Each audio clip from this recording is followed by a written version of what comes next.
Meet Giraffia. She is blissfully unaware of the role government plays in her life. Giraffia lives in Halifax, Nova Scotia, Canada. Each of these places has its own government. Giraffia wakes up and turns on the lights.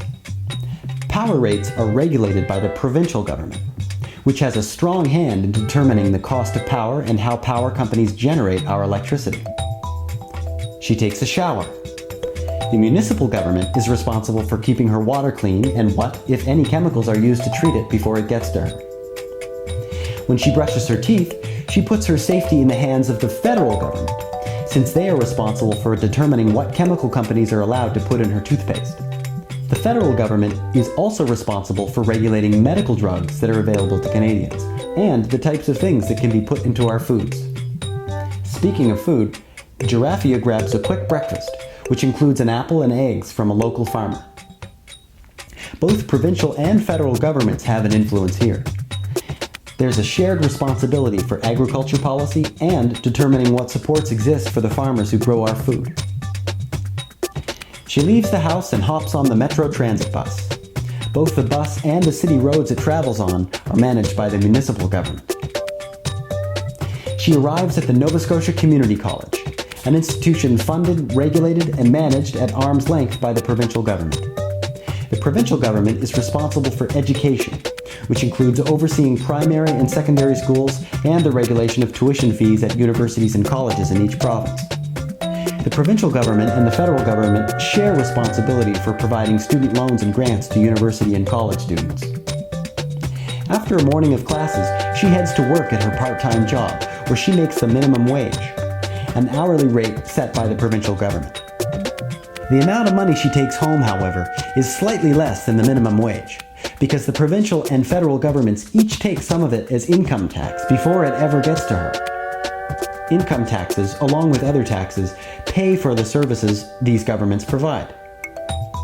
Giraffia works hard at her job, and soon it will be time for a bathroom break.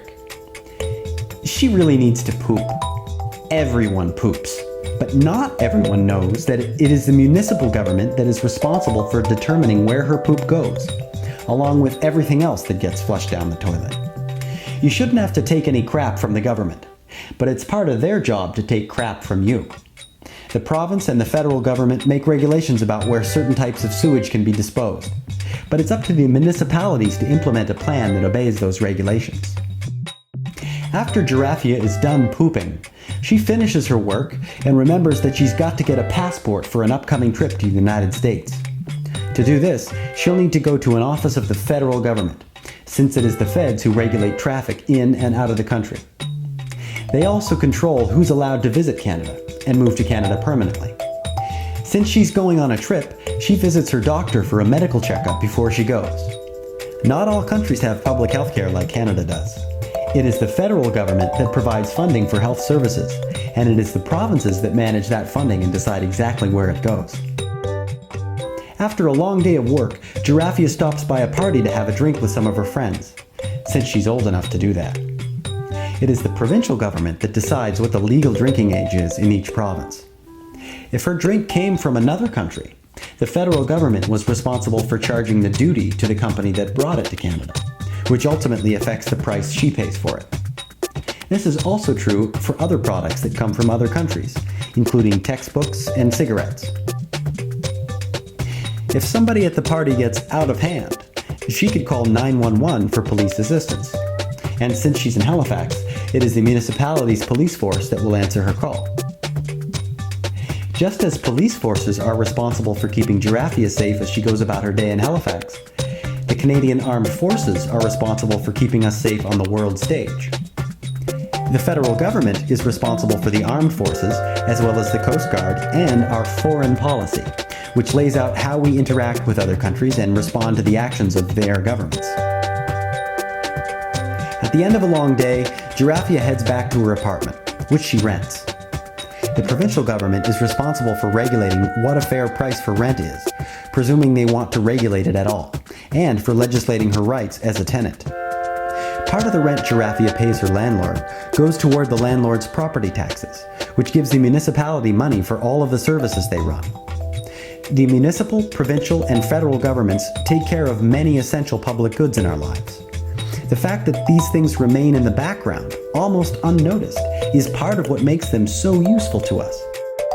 The basic services the government provides allow us to focus on our own work and play.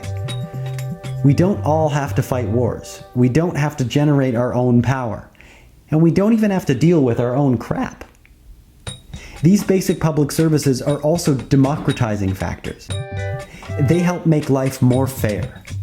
The government uses tax money to provide many public services to each and all, which levels the playing field and raises the basic standard of living.